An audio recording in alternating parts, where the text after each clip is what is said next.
Okay, what do we have here? We've got some heat treat. I just took it out.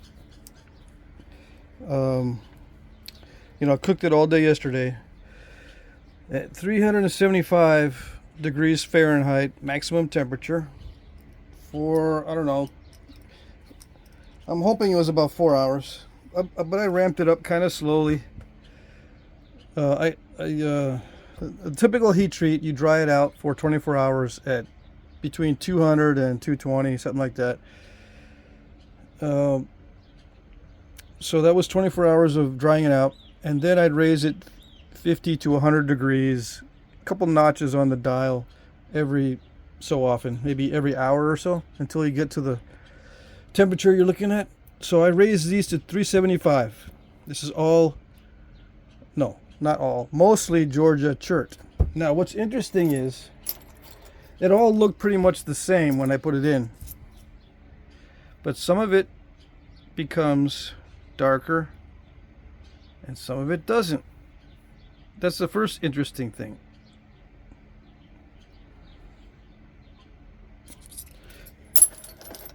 All right.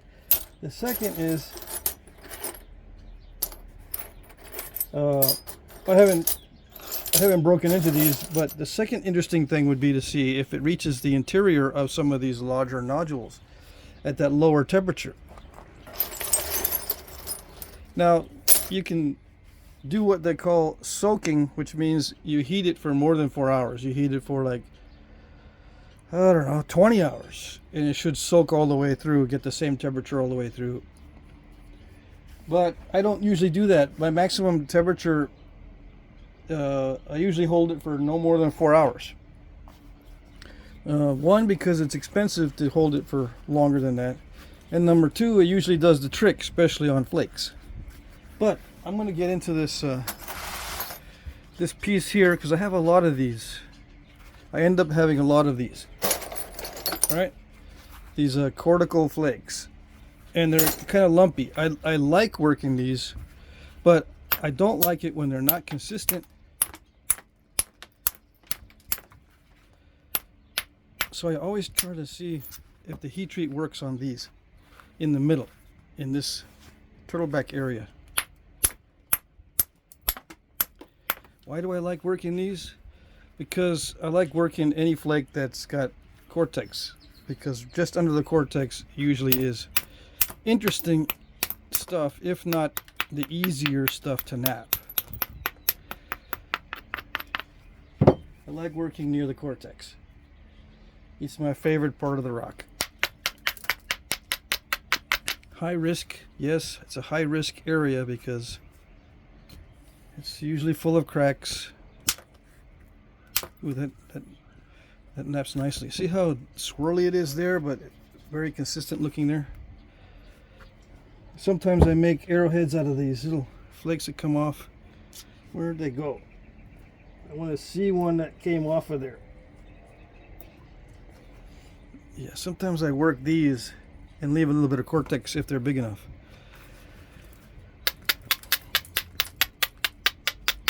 Anyway, I'm trying to figure out the good temperature to heat the Georgia chert to. I've sold batches that were heated to 475 or 500, 425, 450, 400, and now I'm down to 375. Right? Yeah.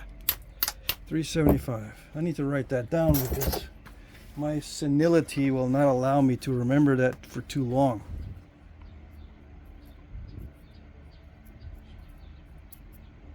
Check mark. Check mark means indeed I have heated. Because if it just says 350, it's like my notes. Remember my discussion on my notes? If it says 350, does that mean it needs 350 or already was heated to 350? The check mark means it's already heated to 350. All right. Dum, dum, dum, dum. Yeah, I had a little discussion on my notes. I can take all the notes I want, but if I don't classify them properly or put notes on my notes, they're meaningless. All right. Well, it feels about the same as regular. Might not do too much. Let's see. Yeah, it feels like regular. Let's see. It's not napping much easier. I don't know. I don't know. It might be napping a little bit easier. See, these are some of my favorite flakes right here. This type of flake. I like them. I can't make much money off of making stuff with those flakes. If I want to do this professionally, I can't make much money making things out of these kind of flakes because they're pretty common, you know. It's only like 3 inches long. Yeah, the boring 3 inches. People like stuff like this one. Remember this one? This one is 8 and something, 8.5. I can gloat over this one. They like this. You guys like it, but this was kind of dull and boring. But this is my favorite stuff. Okay, just so you know, FYI, doesn't matter too much. But I try to examine what it does. Does it crush? It does crush and all that. So it's pretty much the same old, but if it naps a little bit easier, there's some benefit. You know, and if I don't have to go that hot, like 375, I can easily hit 375 with other devices. You know, a kitchen oven, for example. You just cook it in the kitchen. As long as you don't have any weird outgassing and oily smells, then you can do it in the kitchen. Or you can, I'm thinking of doing it inside of a propane oven on the road. Get one of those propane ovens and heat treat while I'm on the road, so I can be anywhere I want. In the middle of nowhere, in the boondocks, or parked in a parking lot, or parked in the driveway, and do all my stuff. I don't have to bother nobody. You know, I can go visit my daughter or one of my daughters. Just do my stuff in the driveway. I don't have to be in the house or taking up space in a shop somewhere.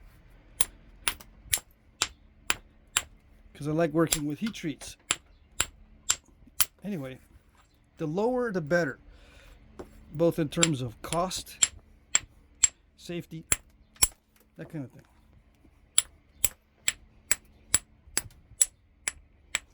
I was looking into kilns, and they're not, relatively speaking, with the money you can make from heat treats, the kiln is a good investment. It'll pay for itself in a matter of months, if not weeks. Yeah, as long as you have access to the rock, of course. If you have access to the rock, that kiln will pay for itself very quickly. Ooh, it might be easier to nap. Yeah, that's a good flake. Yes, indeed. I think it's going to work. So, just wanted to share this with you, since this is how I start my days when I'm napping. These days, I'm trying to take at least 2 days off with no napping whatsoever. And that's pretty easy because during the week, I got 2 days for the auction. One to conduct the auction, and the next day to ship or to wrap everything. I might not get around to actually shipping on the next day because doing the wrapping or the packaging might take me all day. Because I forget something, like I don't have enough boxes or whatever. It delays when someone calls me to do something. I can't get them out before the post office closes, so I wait till the next day. Anyway, I got 2 days a week that I don't really have time for napping, so that's good. I'm trying to extend it to 4 days a week because I realized, or I found out, that I need full recovery of the muscles and ligaments and all that in order for me to do consistent work. So if I can get away with 4 days, That's my goal. 4 non-napping days, or maybe very light napping during my days off. Ooh, that's got a defect. This feels okay as far as nappability. But you can see there is a difference in the... There's more of a difference now in the coloration than before. Before it looked pretty much the same. I ordered a bunch of the butterscotch stuff, and this is mostly butterscotch. But it varies. It's on a spectrum. Yeah, everything's on a spectrum these days. That's the buzzword. Anyway, it's on a spectrum. So if I tell you 375 will work, you may have some that doesn't change color at 375. It changes color a little bit higher. Or it starts to heat pop at 375 and you got to go down to 350. Now I got some Texas stuff in here too that wasn't napping very good. But yeah, I can talk all day long about heat treating. But what's weird is I find most people don't bother with it. Yeah. Which is strange. For me, it's strange because when I learned heat treating, or I learned about it, napping changed for me. It became a different ballgame. There were 3 phases that the 3 main turning points or pivot points in my journey of napping that led into better areas. The first one, the first thing, I think that might have been heat treating, but no, the first thing was the indirect percussion. The second thing was heat treating. And the third thing was specifically studying how to not create step fractures. Those were pivot points in my napping journey. I'm right now currently in the 4th one, which is careful pressure flaking. Okay, I'm feeling like I'm turning a corner with the careful pressure flaking. So indirect percussion, heat treating, learning how not to create step fractures, and now careful pressure flaking. And there's still some more areas I'd like to get into, but those seem to be the major ones. I don't need to go much further than that, unless I wanted to get into jigs or device assisted. Where's my darn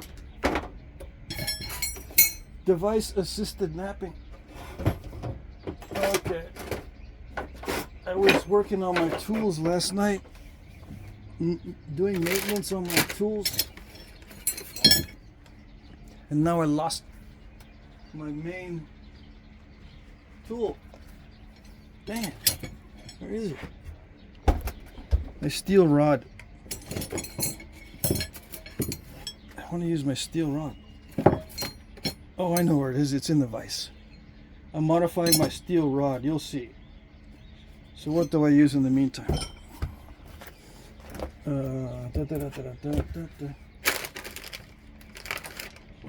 Alright. So that's what I get for working on my tools in the middle of the week. I get all discombobulated. This is it is napping better, but not that good. It needs to be reheated. You can see the slight difference in color. It's a little bit more pink than this stuff. So yeah, this is affected by heat, and I think it needs more. All right. I don't want to mess with it if it's going to need more heat.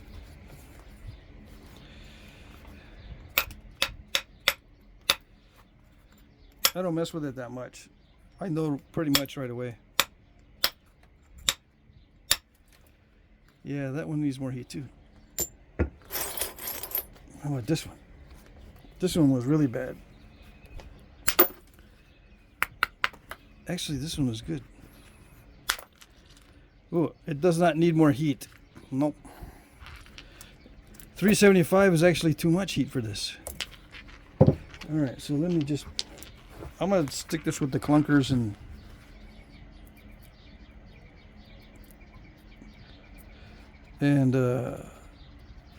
if I find more of this stone, I'll know, hopefully, that's what 375 does to it. It makes it easy to knap a little bit too well. All right. This is a different kind, yes. All right. I got a lot of mixed stuff. Ooh, that improved a lot. Yes, it did. All right.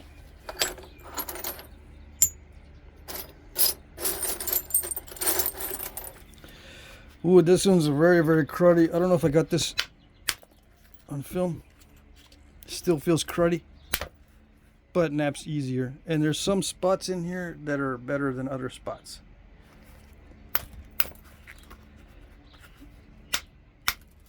But yeah, a lot of people don't bother with this, and it can change your whole perspective on napping.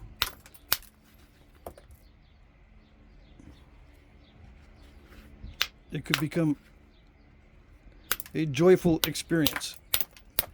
For me, it doubled the amount of stuff I could nap, because I was just collecting junk and collecting bull gravel, you know, stuff that other people don't want.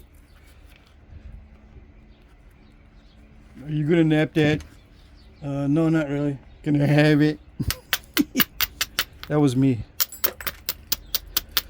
Still is me. I'll search debitage piles. Yeah. If they throw away stuff that's interesting. It's just a habit now because I don't have time for that stuff. I don't have much time anymore. I used to just sit around and just tap on various stones just all day long. Just be, if I had a day off, they say, Dad, you want to go on a picnic? There's somebody that's got a picnic going on. Nah, that's okay. I'd rather sit here and just tap on debitage all day. You can bring me a plate from the picnic. I'm just going to be sitting there acting awkward anyway.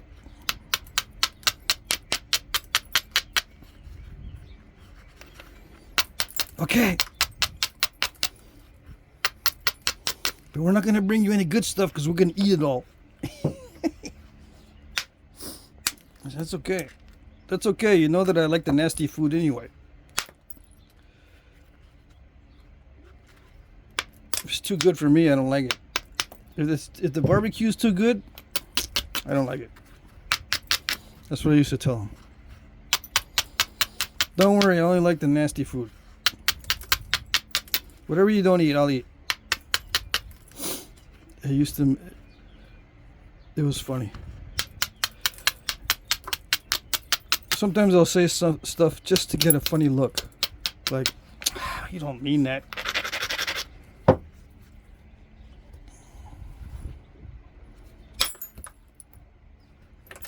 All right. But yeah, I can't be tapping on stuff nowadays just for the fun of it. There's got to be some purpose to it. I'm surprised that this actually reacted at 375. I'm very surprised. Now hopefully my temperature gauge, well, it doesn't reach far in. It only reaches in 2 inches or 1.5 inches into the turkey roaster.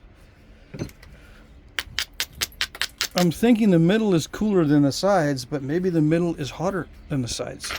And my other temperature gauge reaches to the middle of the roaster. Alright, so this did improve. I'll throw it in with the clunkers. I'm getting a phone call, so I'll just cut the video here. I gotta go pick up my son. Yeah, just I think 375 seems to be the good temperature because it affects. I think it'll affect this in a good way. The ones that do change,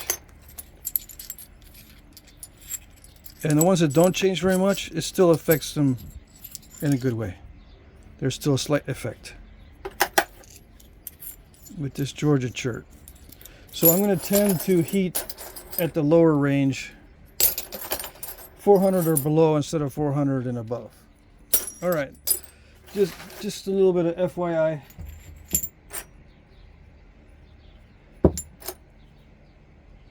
Yeah. Okay. Alrighty, that's it.